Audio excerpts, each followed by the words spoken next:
This is a HeadGum podcast. Welcome to Weekly, the podcast where you'll learn everything you need to know about the celebrities you don't. I'm Lindsay Weber. I'm Bobby Finger. And welcome to Who's There of the week of... You always get confused. Just say the day. It's May 18th. It's May 18th.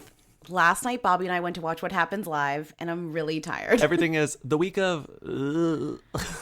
I want it to be like the week of, like, this big event. The week of, like, this happened or something, but I never actually know anything to say that happened. Watch What Happens Live was incredible. It was amazing to watch What Happened Live. It really was. We saw Andy up close and personal. Extremely Listeners, close. We were in the front row.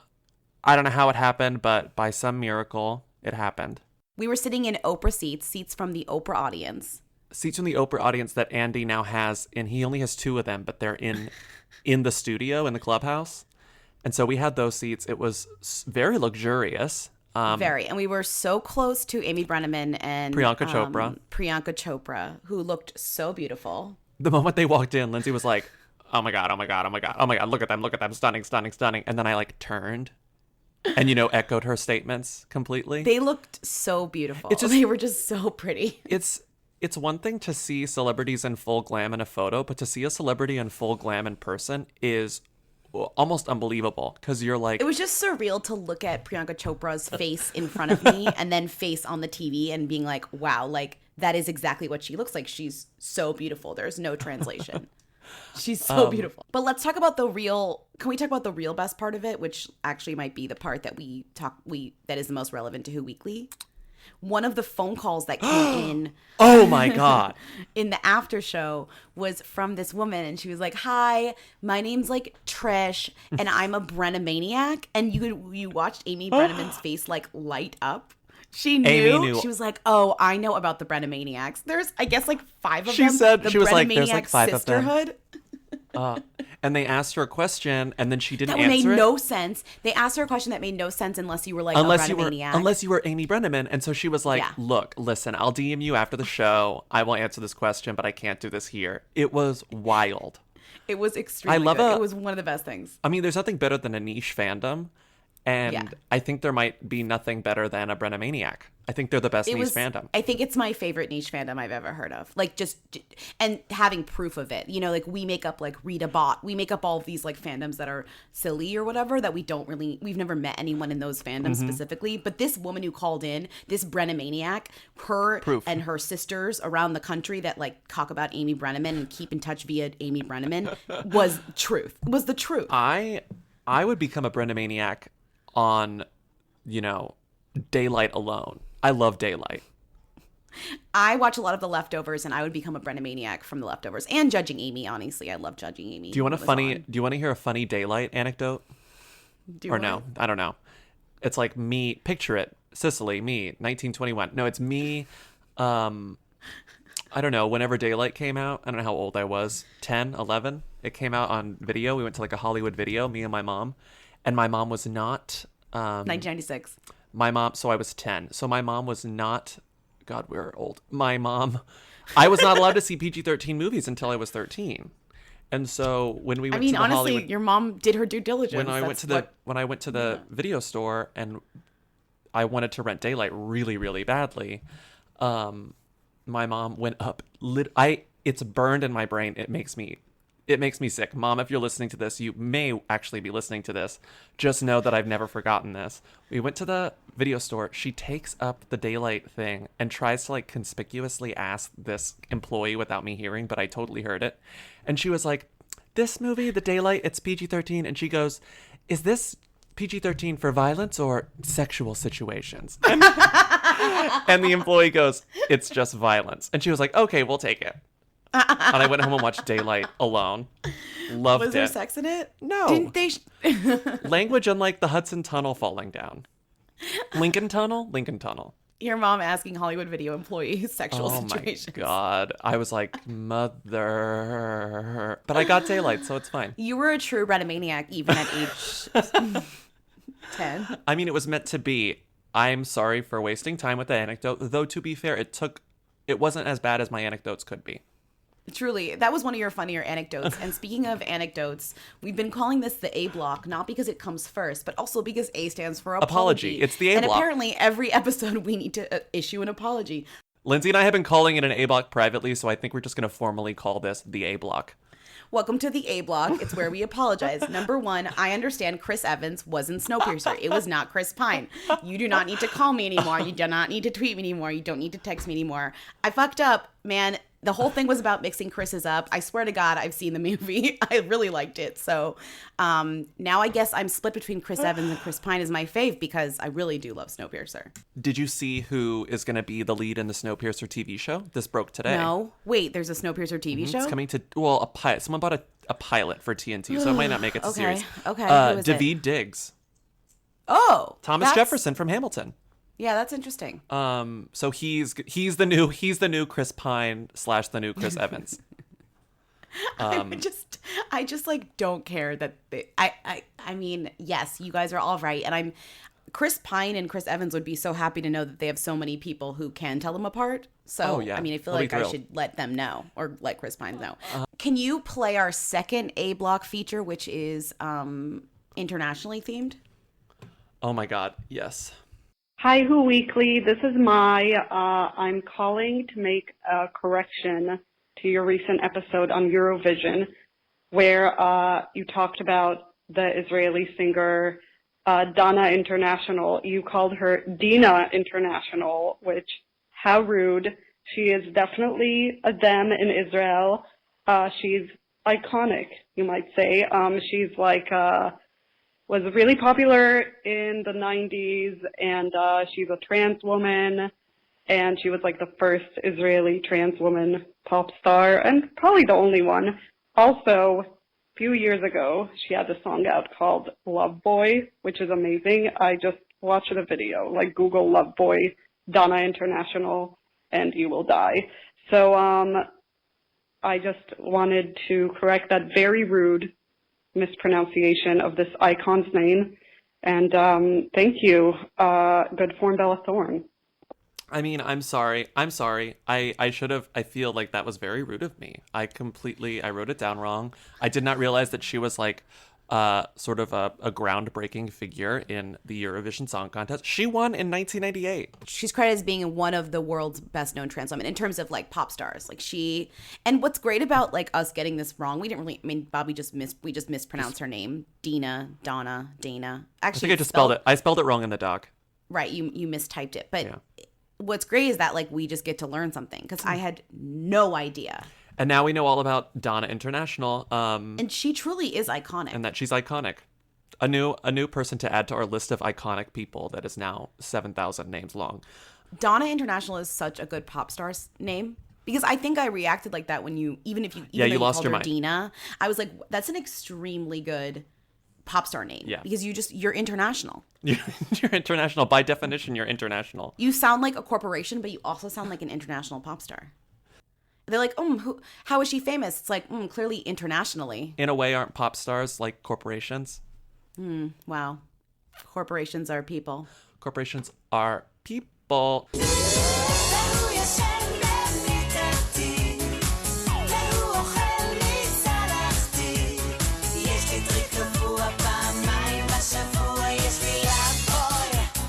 Hi, my name is Saoirse Ronan. You might have heard rumors that I'm dating Hosier. Is it because we're both Irish? Yes, we're both from Ireland. Ireland's the best, the center of the universe, basically. Anyway, did you know in 2016 that Saoirse was the third largest baby name to rise in popularity in America? There are going to be so many people mispronouncing my name, basically. The number one name for girls was Kaylani, and for boys, it was Kylo, as in Star Wars. Anyway, love Who Weekly, Ireland's the best, good form, Bella Thorne. I can't believe Saoirse Ronan listens to Who Weekly. I know. I mean, it feels nice to have actual like who's and thems as listeners. She sounds so great. Thank you so much for calling, Saoirse. Yeah, thank you so much. We loved you in Brooklyn and Atonement, Saoirse. We loved you in Brooklyn. We're totally standing for Scherzer. Oh my God, Scherzer. Scherzer. Hi, Bobby and Lindsay. It's Gia. I'm extremely mad right now. I'm looking at a tweet from fucking Bethenny Frankel that says, I guess I'm a shark after all. Watch out at ABC Shark Tank coming for you this fall. Are you as excited as I am? Hashtag Shark Tank. And it's a picture of her with the Shark Tank logo matching her stupid cutout dress. Bobby, Lindsay, what the fuck? Who the fuck is Bethenny Frankel? I know she has like diarrhea-inducing sugar-free margarita mix, right? Like, isn't that it? Like, she's like famous because of some reality show, and she has sugar-free products, and now she's gonna be on fucking Shark Tank. I think this is like a huge change in the fundamental mythology of Shark Tank because she is not a self-made entrepreneur. She's a reality TV show hack first and foremost, which is the whole point is you're supposed to be a self-made millionaire entrepreneur first, and then you become a reality TV show hack.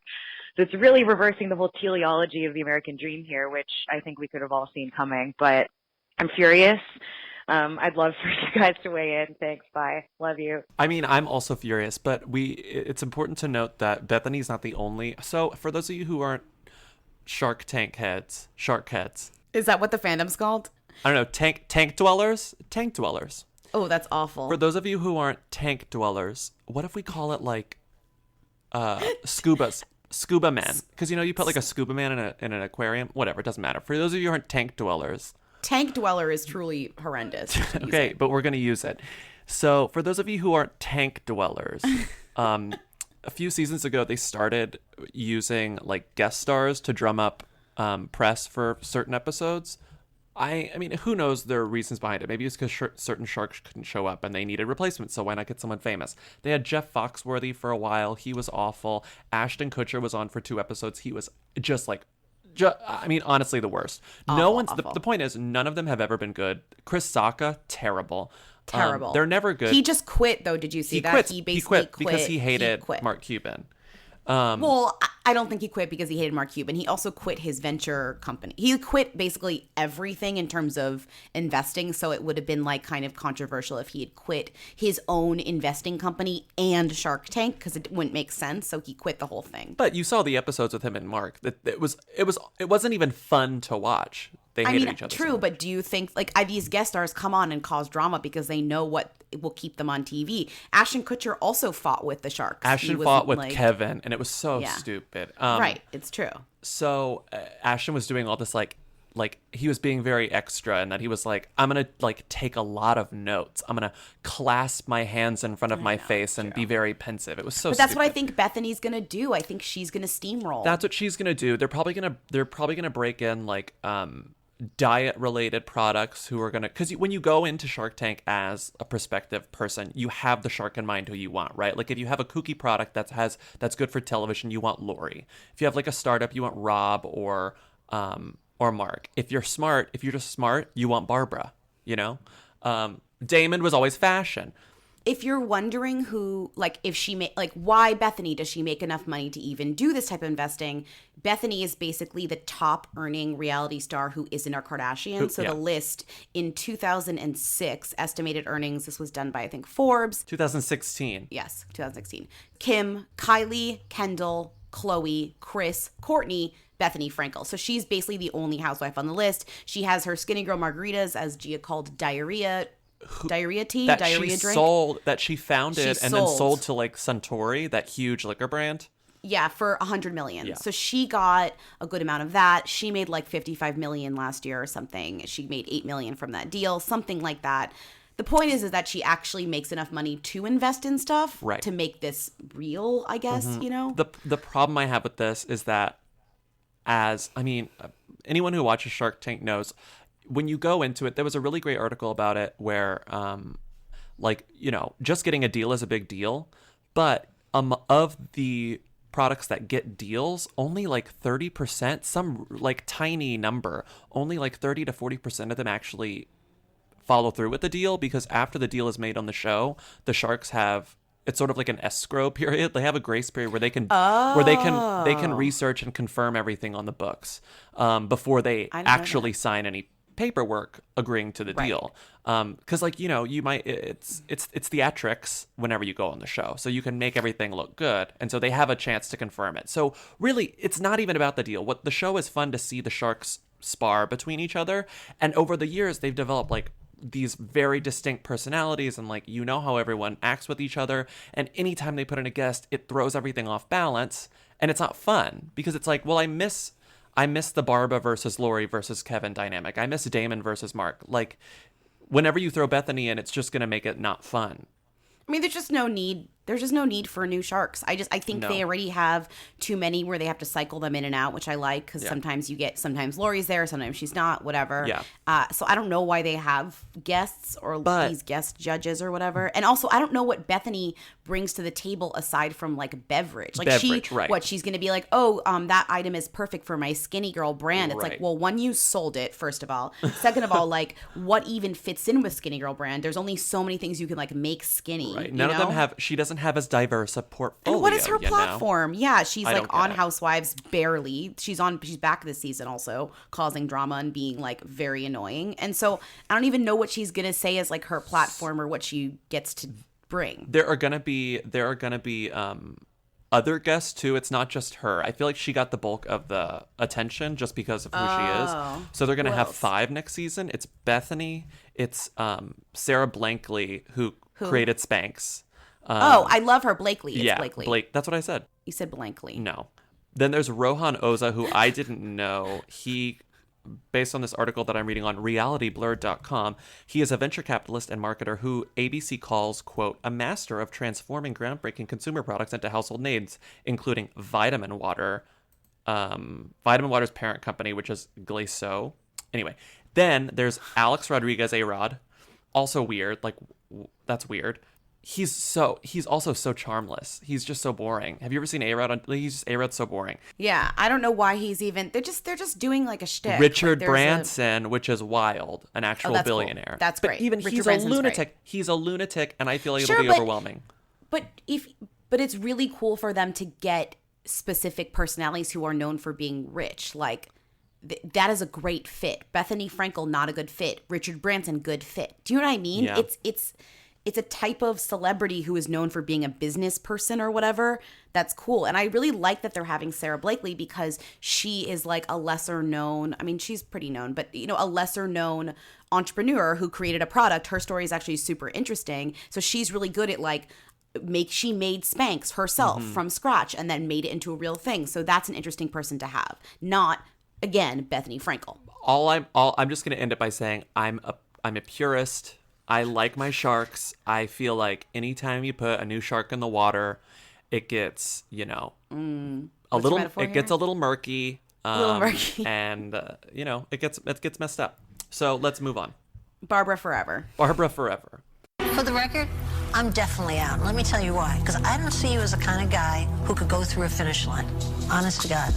You've got to trust the opinion of who's behind it. And that's what's scary, and that's why I'm definitely out. But I mistrust it. I think your presentation is so buttoned up. And for my liking, a little too buttoned up.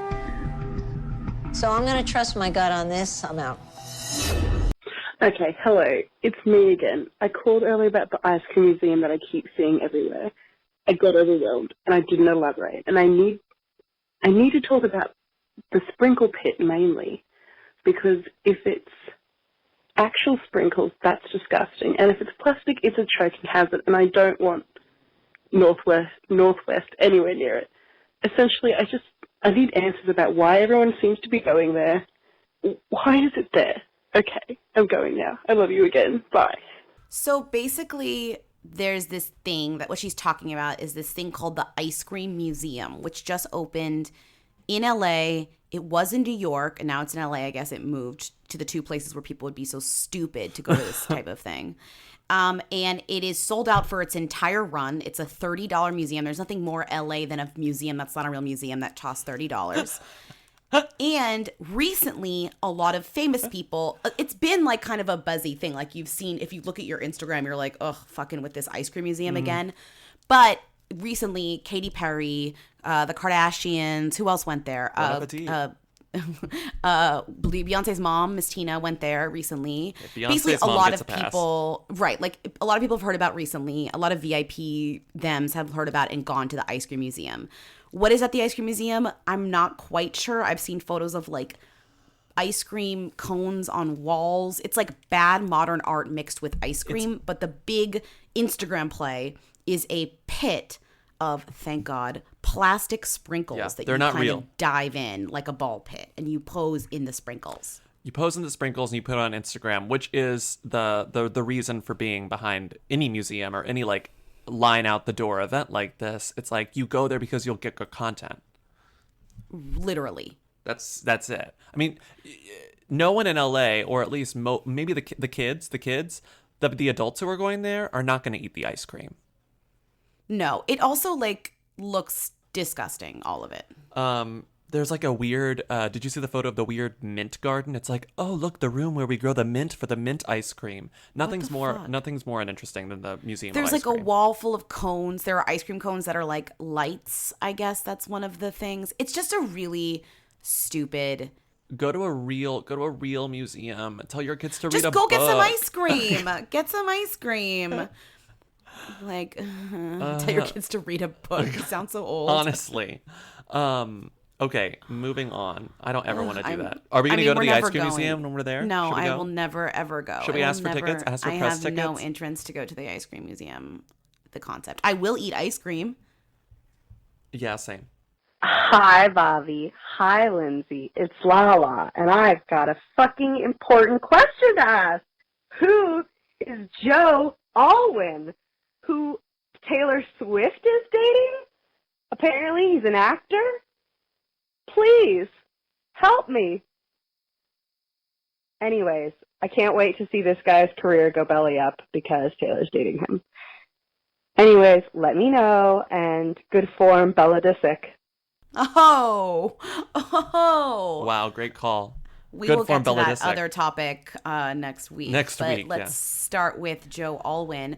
I would say we would give you the info on him, but Us Weekly has an article that is "Who is Joe Alwyn? 5 Things to Know About Taylor Swift's Rumored New Boyfriend." And I feel like I should just read it because why would I even Google if I could just read this, you know? I know what you mean. You ready for number 1? Tell me. I read this earlier, so I know everything, but tell me. He's been dubbed as Hollywood's next best thing. That sounds like second fiddle though. No.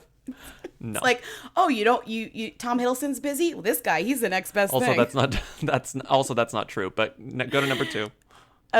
Number 2, he was in a movie called Billy Lynn's Long Halftime Walk, which literally no one saw. Everyone hated if they saw it, and it bombed. It was a big flop. People thought it would be a big deal, and it flopped. It used this like hooey technology that Ang Lee was like, I'm gonna like quadruple the frame rate of this movie, and But then no one could see it. And everyone was like, it looked so real that it like made me sick. So it was like, no, it's just very strange and fake looking.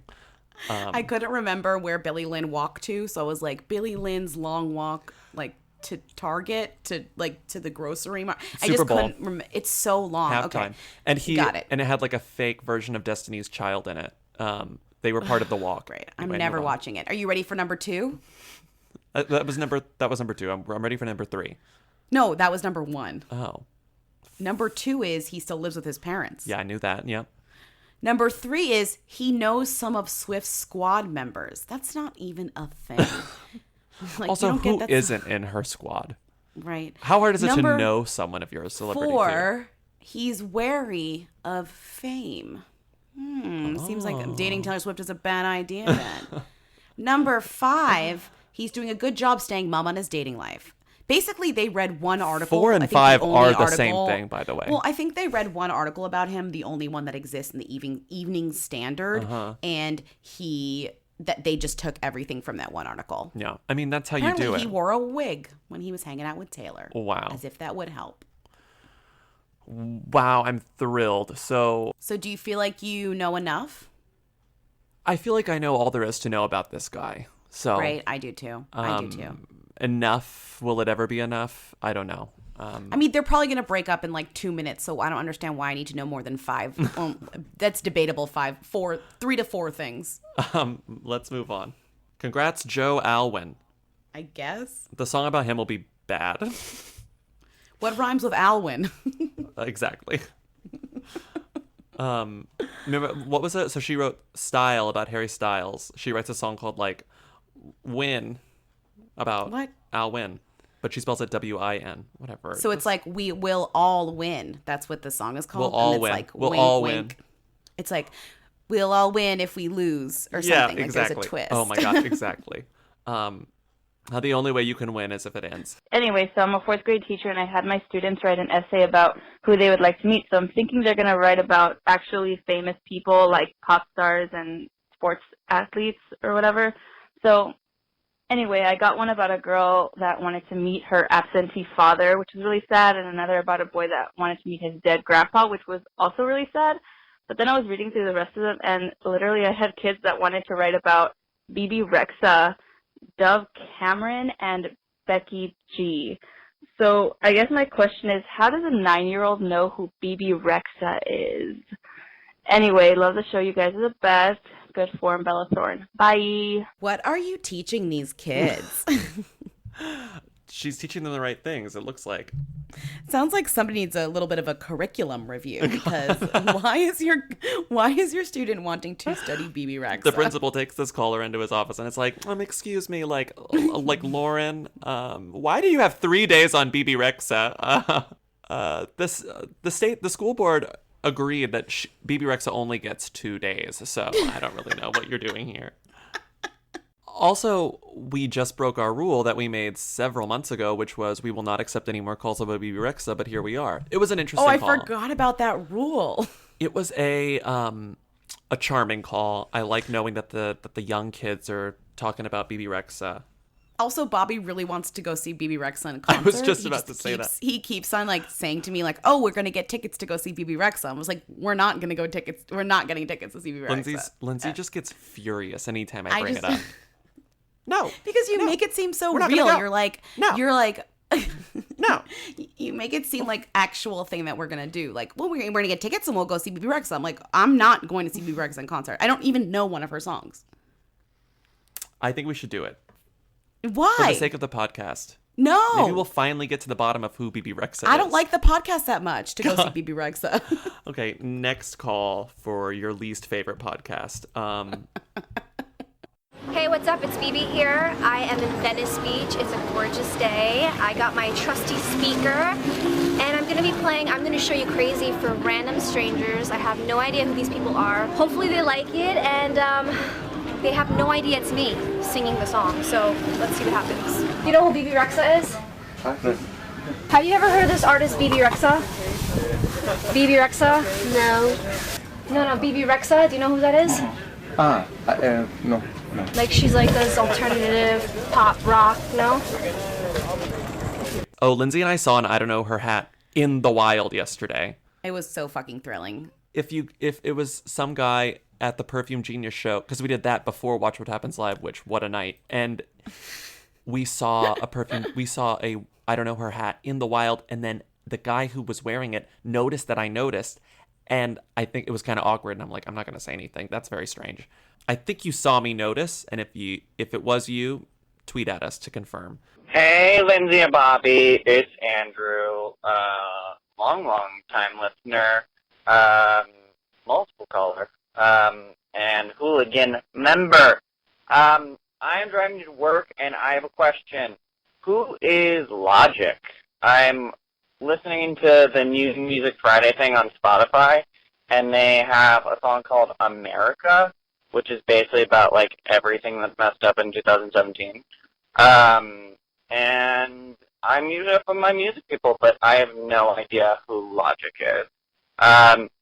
Any help would be appreciated, because I actually really like the song, and it's great. So, hopefully you know the answer, and talk to you soon. Bye. This is all you. I don't know him. So I didn't know him either until I found out that our friend Steven had written like 2 profiles on him already. His album Steven's ahead of the game. He really is. His album hit #1 on the charts today, which is interesting because the way that happened was that he did this like literally door-to-door fan like road trip situation where he basically like went around the country getting people to listen to his album and like getting fans. And then because of all that pre-sale action, he like bumped himself up to the number one, which is interesting because you were talking about how Katy Perry is selling tickets to her show before her album even comes out, Right. but the tickets include a album, so that means that she's jacking up the pre-sales for her album technically. So she wants to hit number one that way. It just kind of shows that like there's just no traditional way to hit number one via people actually buying your music. You have to kind of trick them into buying your music, which is great. But anyways, who is Logic? Steven called him J. Cole, but not J. Cole. So he is like a woke young rapper, biracial. He's been around. He's had like 6 albums. He's been around for a while, and he's got like a very niche, very passionate audience. Woke is like literally the term. He's very like into the message. Politics. The message. Yeah. I wish I could say a song that I've heard of his, but I actually don't know. But I think his song is that phone number song. That doesn't ring a bell for me. Sorry. So you know that song that's popular? It's like literally just a bunch of numbers, a phone number. No, anyone? Nope. No. Nope. Okay. No. Okay. I don't wanna be alive. I don't wanna be alive. I just wanna die today. I just wanna die. No. I guess what's interesting is that the phone number that is the title of the song is also a suicide prevention hotline. Oh. You know? Yeah. Yeah. Okay. Anyways, So he's very like successful, talking about very mental niche. illness. He's talking about like, you know. Yeah. He wants Now to you help know. people. Okay. Now you cool. know. Logic. Now you know. Up That's and it. coming. Number 1 album in the country. Wild. My favorite thing about him though that I like found halfway down the article, his favorite artist is Frank Sinatra, and he calls his he's got a Rat Pack, RATT pack, like Rat Pack. It's an acronym for real all the time. Oh, I love that. It's pretty good, right? He needs to sell pins also- that say that. You'll love this. He calls his female fans the Bobby Soxers Why Bobby? What? Why? because the Bobby Soxer in the 1940 was a word that meant a fan of pop music, like Frank Sinatra, because they wore Bobby socks. I don't know what a Bobby sock is. What a Bobby sock is. Bobby socks are they are socks that you roll down to your ankles in the 40s. Oh, That that's were what very those are trendy. called? I see. I know what those are. And I guess because this is pure Wikipedia information, but I love it. In high schools and colleges, the gymnasium was often used as a dance floor. However, since street shoes and street detritus might damage the polished wood floors, the students were required to remove their shoes and flop dance in their Bobby socks, hence the term Oh, no. Bobby Soxer and sock hop. Oh, sock hop. So this guy Wow. calls his fans Bobby Soxers in reference to fans of Frank Sinatra that were also called Bobby Soxers. What an origin story for sock hops. That's fun. Also, his real name is Sir Robert Bryson Hall II. Incredible. Yeah, anyways. I know. Yeah, now we're done for the week. That's it. Did you learn? I think I learned. I learned. I always learn, but I think I learned. And I got to vent about the sprinkle pit. And I got to tell an anecdote about daylight. Oh, can't wait to cut that out. Just kidding. If you are a Brennomaniac, please let us know, by the way. I would like to meet the Sisterhood of the Brennomaniacs. Call in. Like I wanna, a lot. I want to know how often you guys have meetings. If you have a secret Facebook group, that would be great. Is there a fee? Do I need to pay to join? Oh my 'Cause I God, will dues. pay. Are there dues? Do you guys have like a conference where there's like 5 of you and Amy Brenneman comes? You gotta pay your Brenna dues. Brenna dues. No, I really do want to join the Brennomaniacs. I was very passionate about her last night. I She was was amazing. officially on board. Yeah, she was so funny. She told a joke that said the word "come" in it. Watch What Happens live after show. Is that I joke going to recommend be it. on the air? It was pretty scandalous. I think that it was. joke. It was. When she said "come," everyone lost their mind. Everyone shrieked. Okay. We're done. We're done. Thanks to everyone. Thanks for having us. Great episode on Monday, by the way. Prepare yourselves. Oh my God. It's going to be so good. We are so excited. We're the most excited, and we'll see you then. Mm-hmm. Bye, everyone. Bye. You will dream it. Yo, they wanna know. Hey. Real. Hey. Real. Come on. Hey. How much to be famous. Is this PG-13 for violence or sexual situations? That was a HeadGum podcast.